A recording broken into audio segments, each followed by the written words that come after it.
Hello అందరూ ఎలా ఉన్నారు? ఈ వీడియో వచ్చేసి మొన్న సండే రోజు షూట్ చేశానండి. సండే రోజు నాకు ఎందుకో అస్సలు నాన్ వెజ్ అయితే తినాలనిపించలేదు. మేబీ ప్రెగ్నెన్సీ క్రేవింగ్స్ అయి ఉండొచ్చు. నాకు ఆ రోజు మసాలా వంకాయ, మన తెలంగాణ స్టైల్ బగారన్నం అండ్ కోడిగుడ్లు ఫ్రై అయితే చేసుకున్నాను అనమాట. ఈ కంప్లీట్ ప్రాసెస్ కూడా నేను వీడియో పోస్ట్ చేస్తున్నాను, ఎక్కడ మిస్ చేయకుండా చూసేయండి. నా ఫేస్ ఏంటి ఇంత ఆయిల్గా అయింది అనుకుంటున్నారా? ప్రెగ్నెన్సీ స్టార్ట్ అయినప్పటి నుంచి నా ఫేస్ చాలా డ్రై అయిపోయింది. సో ఫ్రెష్ అవ్వగానే నేనైతే ఫస్ట్ చేసేది మొహానికి అయితే మాయిశ్చరైజర్ అయితే అప్లై చేసేసుకుంటున్నాను. సో వీడియో ఎక్కడ కూడా మిస్ చేయకుండా కంప్లీట్గా చూసేయండి. సింపుల్గా ఎలా చేసుకోవాలో అయితే రెసిపీస్ అయితే అన్నీ చూపించేస్తున్నాను.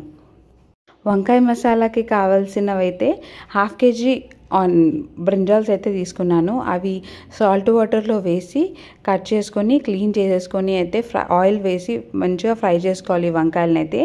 అవి మంచిగా ఆయిల్లో ఫ్రై అయ్యాక పక్కన తీసి పెట్టుకోవాలన్నమాట. అండ్ ఈ వంకాయ మసాలాకి కావాల్సినవన్నీ కూడా తీసుకోవాలి. పల్లీలు, నువ్వులు, జీలకర్ర, ఒక పెద్ద ఆనియన్, కొంచెం కాజు, ధనియాలు, హోల్ గరం మసాలా, కొబ్బరి పౌడర్. మీ దగ్గర ఎండు కొబ్బరి ఉంటే అది తీసుకోండి, అది దానికి ఇంకా టేస్ట్ బాగుంటుంది. నా దగ్గర అవైలబుల్ లేకుండే సో నేనైతే ఇవి తీసేసుకొని డ్రై రోస్ట్ అయితే అన్నీ చేసేసుకున్నాను.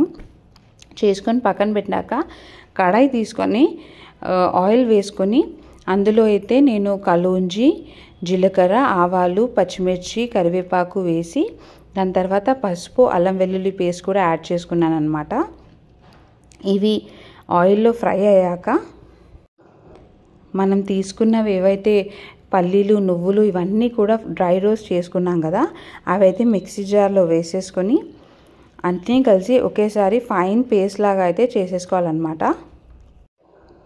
ఫైన్ పేస్ట్ లాగా చేసేసుకున్నాక ఈ పేస్ట్ ఏదైతే ఉందో మనము కడాయిలోకి వేసేసుకోవాలి. ఆ కడాయిలోకి పేస్ట్ అయితే ట్రాన్స్ఫర్ చేశాక ఇది మసాలా ఏదైతే ఉందో ఉడుకుతున్న టైంలో నేనైతే కారం, ఉప్పు మనం ఎంత కారం తింటే అంత యాడ్ చేసుకున్నాను. ఇంకా మిగతావి నేను ఏవి కూడా యాడ్ చేయలేదు, బికాజ్ నేను ధనియాలు ఇవన్నీ కూడా పేస్ట్ చేసేసుకున్నాను కాబట్టి డ్రై రోస్ట్ చేసుకొని నేను ఇంకేమీ యాడ్ చేయట్లేదు. కారం, ఉప్పు అయితే యాడ్ చేసుకుంటున్నాను. ఇది యాడ్ చేసుకుని ఇంకొచ్చేసేపు అయ్యాక దాంట్లోనే నేను కర్రీకి సరిపడినంత చింతపండు తీసుకొని నానబెట్టేసుకున్నాను అనమాట. చింతపండు అయితే మంచిగా నానాక దాని జ్యూస్ కూడా ఈ కర్రీలోకి అయితే వేసేసుకున్నాను. ఈ పచ్చివాసన వెళ్ళాక నేనైతే ఒక పెద్ద టొమాటో తీసుకొని ఆ జ్యూస్ మొత్తం కూడా వేసేసుకున్నాను. అండ్ సన్నగా కట్ చేసుకొని ఆ టమాటోస్ కూడా వేసేసుకోవాలి. ఇలా కట్ చేసుకొని వేసుకుంటే ఏంటంటే ఇంకా టేస్ట్ కర్రీలోకి అయితే ఇంకా యాడ్ అవుతుంది. ఒకసారి ఇలా ట్రై చేసి చూడండి. సో ఇవన్నీ కూడా పచ్చివాసన వెళ్ళే వరకు ఆయిల్లో మంచిగా ఉడకనివ్వాలి. దాని తర్వాత మనం ఫ్రై చేసుకున్న బ్రింజాల్ ఏదైతే ఉందో అది అన్నీ కూడా ఇందులో అయితే కర్రీలో అయితే యాడ్ చేసేసేయాలన్నమాట. దాని తర్వాత ఆయిల్ పైకి తేలే వరకు కూడా సిమ్లో పెట్టేసేయాలి. ఆయిల్ పైకి తేలుతున్నప్పుడు అయితే నేను గార్నిష్ కోసం కొంచెం కొత్తిమీర, పుదీనా అయితే వేసేసాను. అండ్ కొంచెం కసూరి మేతి కూడా యాడ్ చేసుకుంటే ఇంకా టేస్ట్ అయితే చాలా బాగుంటుంది. మసాలా వంకాయ కర్రీ అయితే రెడీ అయిపోయింది. సో మీరు ఏ ప్రాసెస్ ఫాలో అవుతారు కర్రీ చేయడానికి? అండ్ ఈ కర్రీ అయితే పక్కన పెట్టేసుకొని నేను నెక్స్ట్ చేసేది ఏంటంటే బాస్మతి రైస్ అయితే తీసుకున్నాను బగారన్నం కోసం. చూపిస్తున్న పెద్ద చెంబు ఉంది కదా, దాని నిండా అయితే ఒక్క చెంబుతో అయితే బియ్యం తీసుకున్నాను బాస్మతి రైస్. అది వాష్ చేసుకొని నానబెట్టేసాలన్నమాట. నానబెడితే ఏంటంటే మనకి రైస్ అనేది పుల్లలుగా వస్తుంది, విడివిడిగా ఉంటుందన్నమాట. హోల్ గరం మసాలా తీసేసుకొని ఆయిల్ యాడ్ చేసి హోల్ గరం మసాలా అన్నీ కూడా వేసేసి అవి కొంచెం రెడ్గా అయ్యాక ఆనియన్, పచ్చిమిర్చి యాడ్ చేసుకోవాలి. అండ్ ఇవైతే కలర్ చేంజ్ అయ్యాక పుదీనా, కొత్తిమీర కూడా యాడ్ చేసాలన్నమాట. మనకి ఇవన్నీ బాగా ఫ్రై అవ్వాలి ఆయిల్లో. అలా అవుతేనే బగారన్నంకి మంచి టేస్ట్ ఉంటుందన్నమాట. దాని తర్వాత అల్లం వెల్లుల్లి పేస్ట్ కూడా యాడ్ చేసుకొని ఇవన్నీ కూడా ఆయిల్లో ఫ్రై అయ్యాక నేను చూపించిన చెంబుతోనైతే నేను 1 గ్లాస్ బాస్మతి రైస్ తీసుకున్నాను కదా. ఆల్రెడీ బియ్యం నానాయి కాబట్టి నేను ఏమీ ఎక్కువ తీసుకోనండి. ఆ ఒక్క చెంబుతో 1:2 రేషియోతో అయితే వాటర్ తీసుకుంటాను. అండ్ దాని తర్వాత రైస్కి సరిపడినంత సాల్ట్ అయితే తీసుకోవాలి. బికాజ్ సాల్ట్ లేకపోతే అది చప్పగా ఉన్నట్టు అనిపిస్తుంది కదా. సో సాల్ట్ అయితే మంచిగా వేసుకోవాలన్నమాట రైస్కి సరిపడినట్టు. సో మూత పెట్టేసుకోవాలి. ఈ వాటర్ ఎప్పుడైతే మసులుతున్న టైంలో మనము నానబెట్టుకున్న బాస్మతి రైస్ ఏదైతే ఉంటుందో ఆ బియ్యంని అయితే ఈ వాటర్లో అయితే యాడ్ చేయాలి. చూస్తున్నారా, మనము ఈ వాటర్ మొత్తం మంచిగా బాయిల్ అయిపోయి కలర్ అయితే చేంజ్ అయిపోయింది.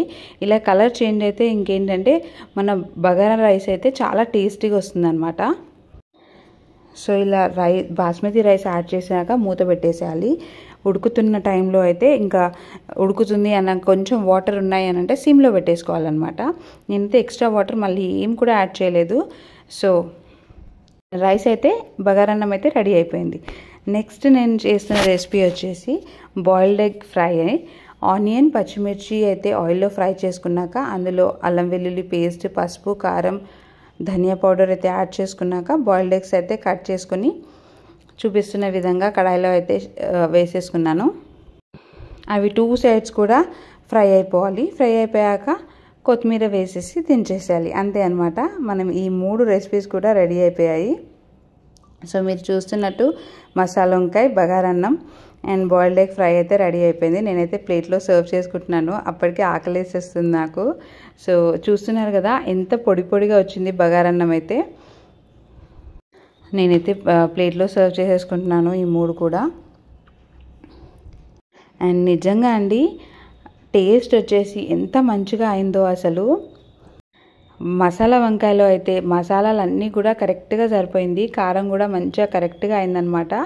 రైస్లో నేను చెప్పాను కదా సాల్ట్ కరెక్ట్గా వేసుకుంటే ఆ టేస్ట్ అయితే మంచిగా వస్తుందన్నమాట. సో నేనైతే ప్లేట్లో సర్వ్ చేసుకొని తింటున్నాను. నాకైతే 3 రెసిపీస్ కూడా చాలా మంచిగా అనిపించాయి టేస్ట్ విషయానికి వస్తే. మీరు కూడా ఒకసారి ట్రై చేసేయండి. నా ప్రాసెస్లో ఎలా ఉందో కామెంట్ సెక్షన్లో కామెంట్ చేసేయండి. ఈ వీడియో నచ్చితే లైక్ చేసి నా ఛానల్ని సబ్స్క్రైబ్ చేసుకోండి.